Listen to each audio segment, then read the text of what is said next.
Halo, apa kabar pemirsa TVR Parlemen dimanapun Anda berada, berjumpa lagi dalam program TVR 17.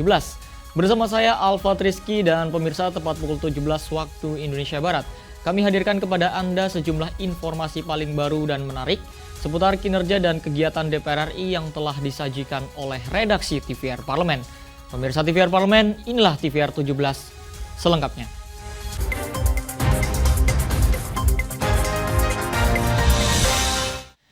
Pemirsa, masa kampanye segera berakhir, netralitas ASN serta TNI Polri menjadi sorotan dalam pelaksanaan pemilu 2024. Penyelenggara pemilu diharapkan bersikap lebih tegas dalam menindak pelanggaran sesuai dengan peraturan yang berlaku. Netralitas ASN serta TNI Polri menjadi sorotan dalam pelaksanaan pemilu 2024. Bahkan, belakangan ini diberitakan ada sejumlah ASN yang terbukti tidak netral. Melihat kejadian ini, Komisi 2 DPR RI meminta penyelenggara pemilu bersikap lebih berani menindak pelanggaran sesuai dengan peraturan yang berlaku. Anggota Komisi 2 DPR RI Gus Pardigaus mengingatkan Bawaslu bahwa netralitas ASN menjadi kunci keberhasilan menjaga pemilu yang berintegritas dan berkeadilan. Melihat maraknya pelanggaran netralitas, Bawaslu perlu lebih tegas melakukan penindakan untuk memberikan efek jera, sehingga kejadian serupa tidak terulang.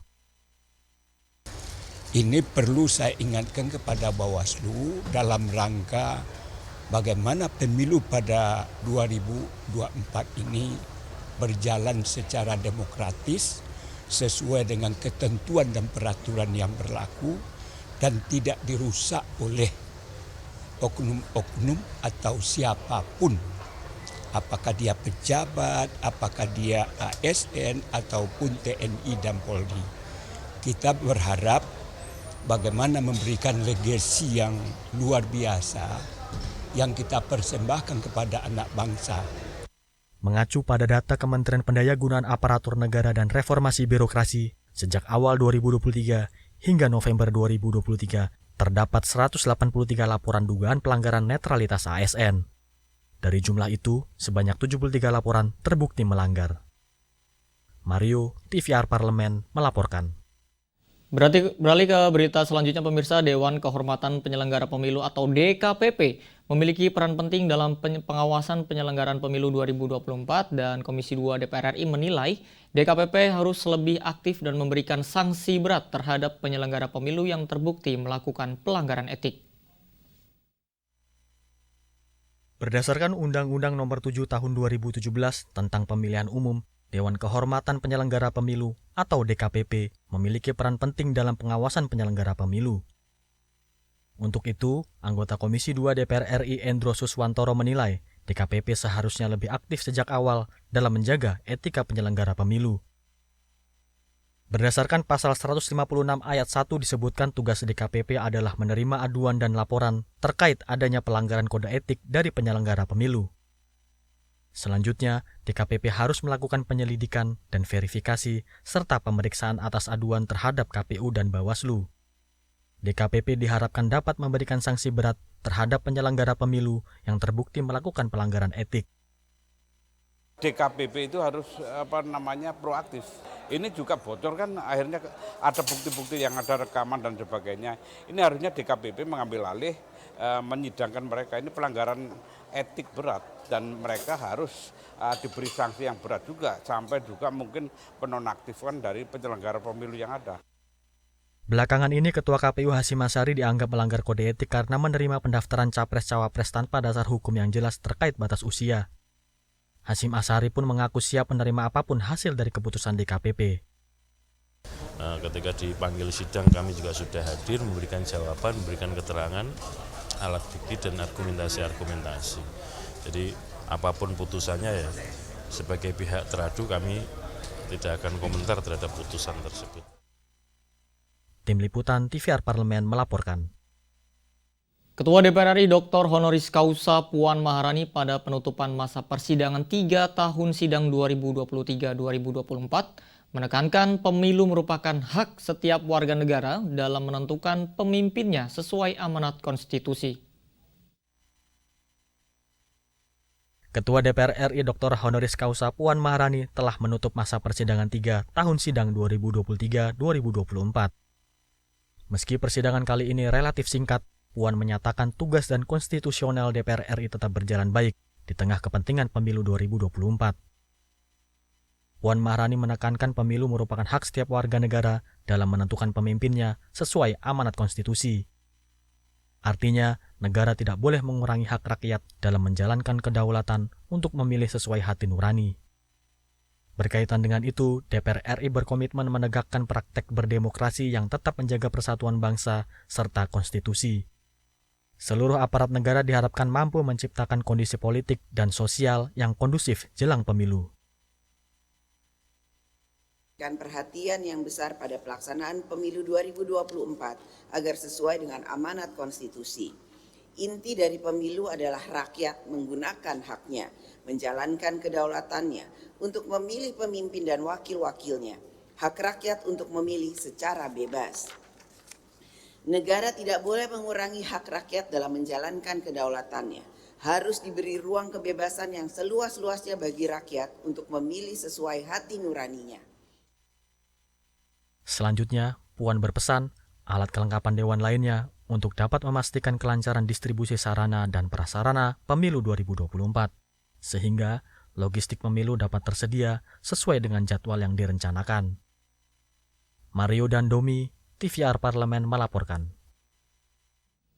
Pemirsa, baru-baru ini masyarakat dihebohkan terkait dengan skema pembayaran uang kuliah dengan pinjaman online yang ditawarkan Institut Teknologi Bandung. ITB bekerjasama dengan Pinjol Dana Cita yang bunganya dinilai memberatkan mahasiswa yakni mencapai 20%.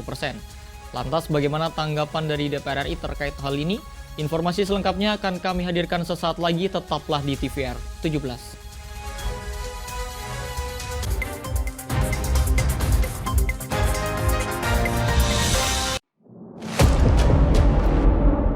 Sini ditambang. Konflik yang terjadi, Partai sini tidak mengizinkan. masalah yang tersisihkan menjadi kesenjangan sosial. Ya namanya rakyat kecil gak bisa apa-apa, mau komplain juga gak didengar. Sebab apa? Itu menyangkut isi perut kami semua. Bagaimana memutus keterbatasan untuk didengar? Jadi kalau misalnya masyarakat sudah merasa tidak lagi ada yang memperjuangkan aspirasinya, maka masyarakat memang sangat berhak untuk meminta dewan yang mewakili mereka di parlemen. Kami menyusuri batas-batas peristiwa, mengurai berbagai polemik yang terjadi, meluruhkan suara-suara marginal, menjadi nyata dalam setiap aspirasi, melaksanakan tugasnya sebagai wakil rakyat. Saksikan Aksi Dewan setiap hari Senin dan Rabu pukul 10.30 waktu Indonesia Barat, hanya di TVR Parlemen.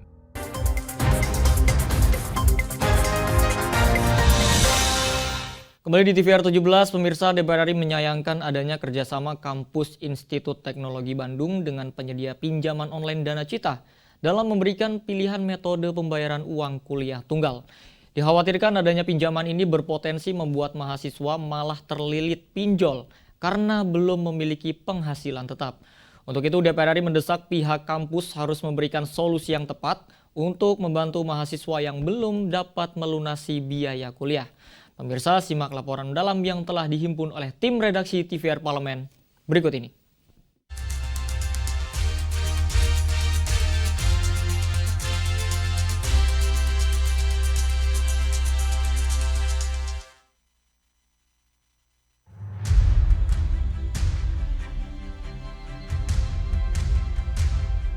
Publik dihebohkan oleh kebijakan soal pembayaran uang kuliah dengan pinjaman online yang ditawarkan Institut Teknologi Bandung atau ITB, bekerja sama dengan platform Pinjol Dana Cita untuk membantu pembayaran kuliah bagi para mahasiswa.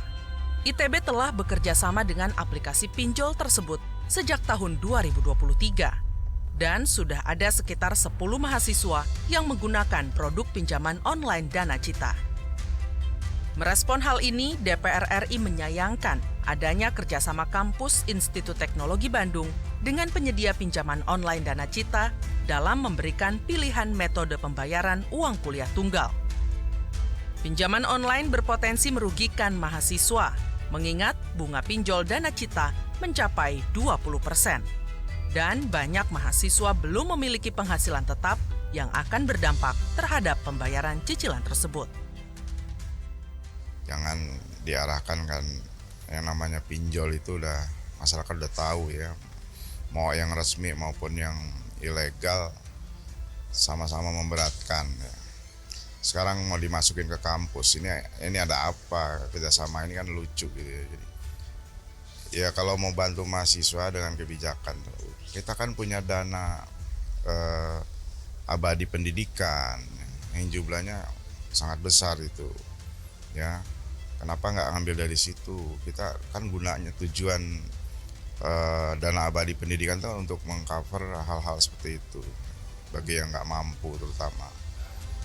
Mencuatnya penawaran pembayaran uang kuliah tunggal atau UKT melalui pinjaman online di salah satu perguruan tinggi negeri ternama dinilai mencederai dunia pendidikan tanah air. Sebagaimana amanat konstitusi bahwa pemerintah wajib mewujudkan pendidikan yang murah bagi masyarakat, pendidikan tinggi merupakan investasi dalam pengembangan sumber daya manusia Indonesia. Di sini perlu peran pemerintah. OJK sebagai pengatur gitu ya, harus masuk, jangan sampai apa yang terjadi di masyarakat itu dibiarkan lalu menimbulkan masalah yang besar di kemudian hari. Sekaligus juga pemerintah harus melihat kenyataan ini, bahwa ternyata sektor pendidikan kita itu sangat memberatkan buat para mahasiswa. Human investment yang ini memang tugasnya pemerintah itu sudah diamanatkan dalam Undang-Undang Dasar bahwa kegiatan belajar dan mengajar itu wajib dibiayai oleh pemerintah, jangan diserahkan kepada pinjol. DPR RI mendorong adanya kajian mendalam terhadap kebijakan pinjaman online bagi para mahasiswa. Potensi kredit macet dan bunga yang tinggi menjadi masalah utama pinjol untuk pembiayaan kuliah.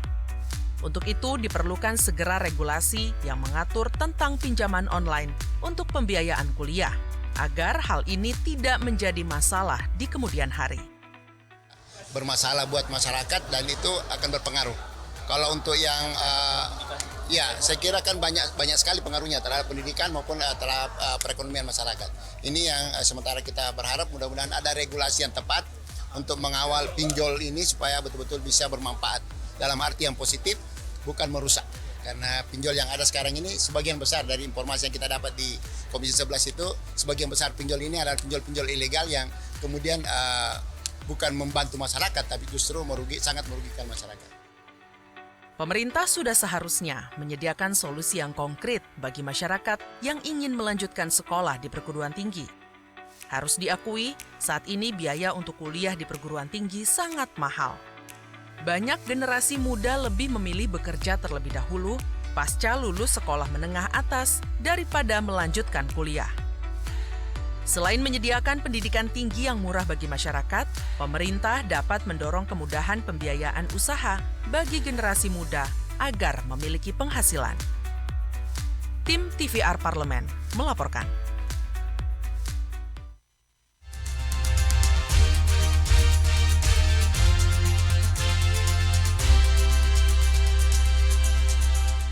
Pemirsa, jalur pantai selatan atau Pansela Jawa menjadi jaringan jalan yang melintasi pesisir selatan Pulau Jawa dari ujung Banten sampai Jawa Timur, dan pemirsa, jalan ini menjadi salah satu jalur alternatif yang mendukung konektivitas antar daerah khususnya di momentum mudik Lebaran dan juga Nataru.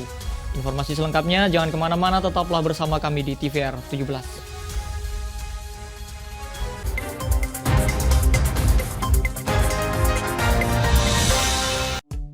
DPR RI memiliki fungsi diplomasi dalam menjalankan politik luar negeri sesuai dengan pasal 116 Undang-Undang MD3. Kontribusi aktif BKSAP DPR RI memainkan peranan penting dalam memenangkan persaingan global melalui IPU, IPA, IPPF, IPA, dan PUIK.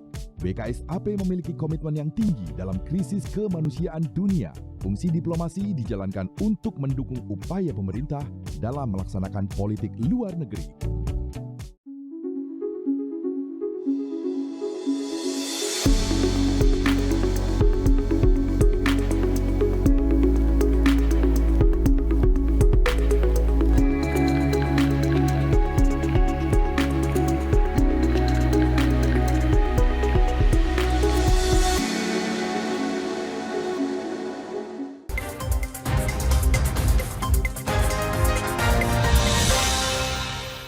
Kembali di TVR 17, anggota Komisi 5 DPR RI Sri Rahayu menyoroti minimnya fasilitas rambu-rambu jalan, penerangan serta rest area yang ada di jalur Pansela terutama saat libur Natal 2023 dan juga Tahun Baru 2024. Pemirsa, selengkapnya berikut liputan rekan kami Fitian yang ada di Komisi 5 DPR RI. Baik pemirsa TVR Parlemen, hari ini Komisi 5 DPR RI sedang melakukan rapat dengar pendapat bersama dengan Kementerian PUPR, Kementerian Perhubungan, Kepala BMKG, Kepala Basarnas, dan Kakor Lantas guna membahas evaluasi pelaksanaan angkutan saat libur Natal tahun 2023 dan Tahun Baru 2024. Nah, tadi ada salah satu poin menarik yang disoroti oleh salah satu anggota dari Komisi 5 DPR RI, yaitu Sri Rahayu dari fraksi PDI Perjuangan terkait dengan minimnya fasilitas infrastruktur di jalur pantai selatan. Dan pemirsa, berikut cuplikannya. Pak Sekjen, jalur lintas selatan, Pak Sekjen. Itu kan dipromosinya kan luar biasa. Nanti kalau Nataru lewat sana semua, dan memang banyak yang lewat di sana. Yang perlu mendapatkan perhatian yang pertama adalah tanda-tanda lalu lintas di sana masih kurang menurut saya, karena jalannya itu kan berkelok-kelok ya Pak ya. Orang karena jalannya bagus sehingga jalannya kenceng, padahal itu kelok-keloknya bahaya karena sebelah kirinya kalau dari arah kota itu sudah laut semua. Kalau mereka tidak terbiasa lewat situ, itu bisa nyemplung ke laut itu. Nah, tanda-tandanya itu juga menurut saya kurang, dan batas-batasnya itu juga kurang.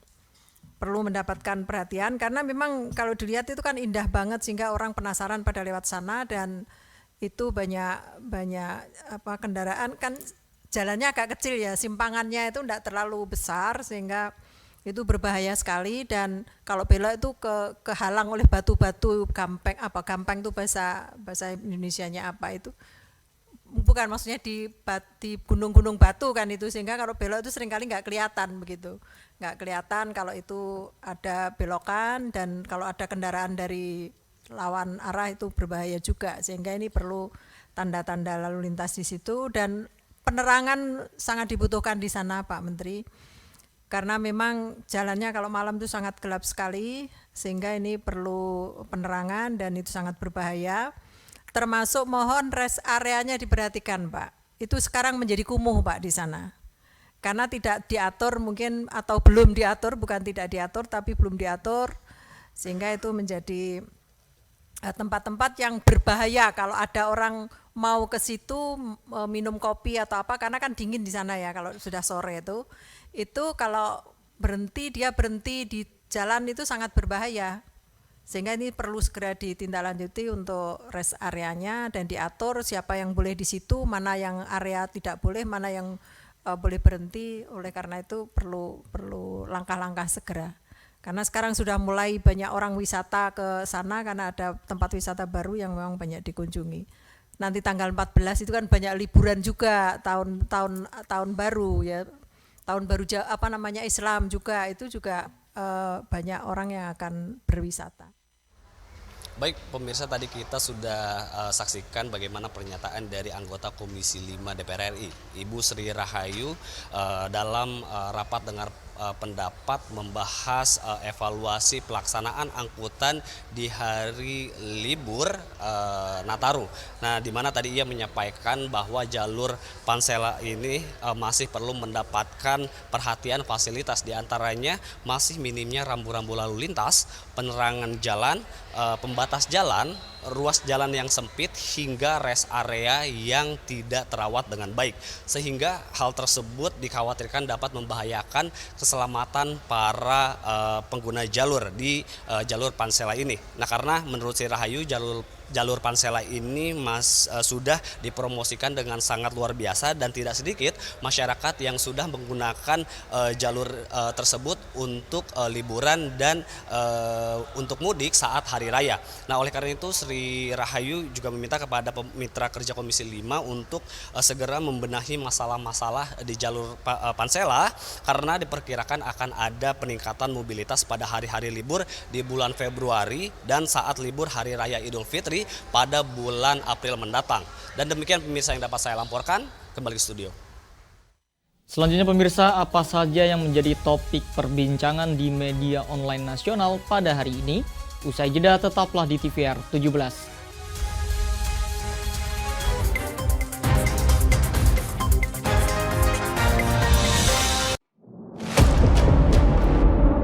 Sini ditambang. Konflik yang terjadi, Sini tidak mengizinkan. masalah yang tersisihkan menjadi kesenjangan sosial. Ya namanya rakyat kecil gak bisa apa-apa, mau komplain juga gak didengar. Sebab apa? Itu menyangkut isi perut kami semua. Bagaimana memutus keterbatasan untuk didengar? Jadi kalau misalnya masyarakat sudah merasa tidak lagi ada yang memperjuangkan aspirasinya, maka masyarakat memang sangat berhak untuk meminta dewan yang mewakili mereka di parlemen. Kami menyusuri batas-batas peristiwa, mengurai berbagai polemik yang terjadi, meluruhkan suara-suara marginal, menjadi nyata dalam setiap aspirasi, melaksanakan tugasnya sebagai wakil rakyat. Saksikan Aksi Dewan setiap hari Senin dan Rabu pukul 10.30 waktu Indonesia Barat, hanya di TVR Parlemen.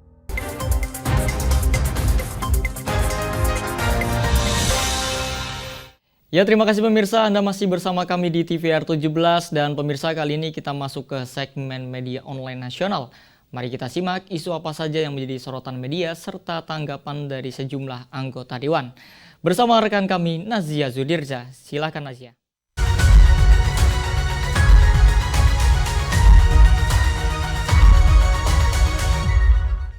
Terima kasih rekan Alfat dan selamat sore pemirsa dimanapun Anda berada. Kali ini kami akan membahas terkait dengan headline di media online, yaitu yang pertama.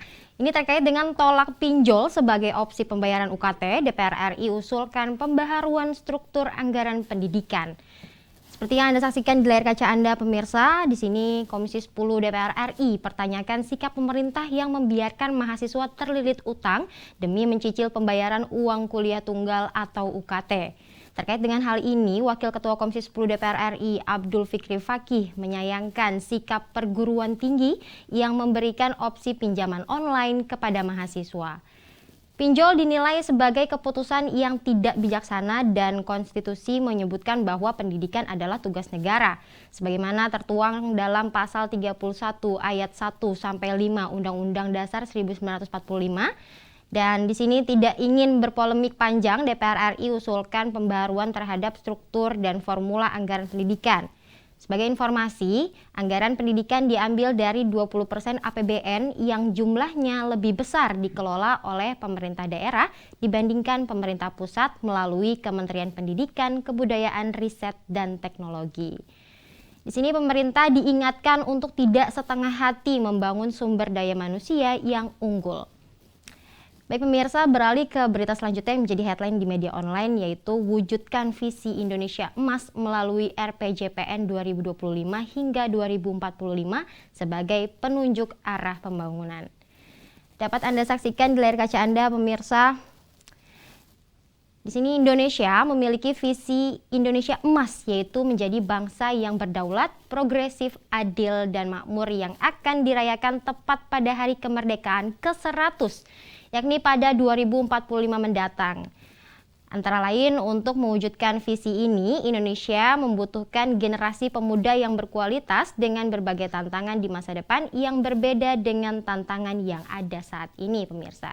Terkait dengan hal ini, Kepala Badan Keahlian DPR RI Innocentius Samsul menilai keberadaan Rencana Pembangunan Jangka Panjang Nasional atau RPJPN 2025 hingga 2045 yang kini dalam tahap awal persiapan melalui koordinasi Badan Perencanaan Pembangunan Nasional menjadi sangat penting. Strategi perencanaan pembangunan berlandaskan ideologi Pancasila di lingkup universitas perlu disertakan dalam RPJPN 2025 hingga 2045. Salah satunya yaitu mata kuliah dasar umum sebagai petunjuk arah pembangunan.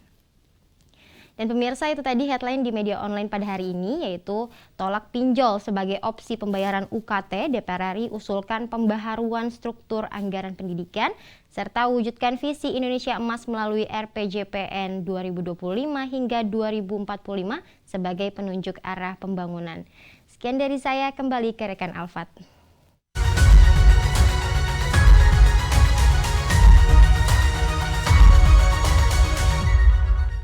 Baik, terima kasih rekan Azia yang telah menyampaikan sejumlah update sorotan dari media online nasional pada hari ini. Dan pemirsa TVR Parlemen, segmen media online tadi sekaligus menutup program TVR 17 edisi sore hari ini. Saya Alfat Rizky beserta seluruh kru TVR Parlemen yang bertugas mengucapkan terima kasih dan pamit undur diri dari hadapan Anda. TVR Parlemen, referensi Indonesia.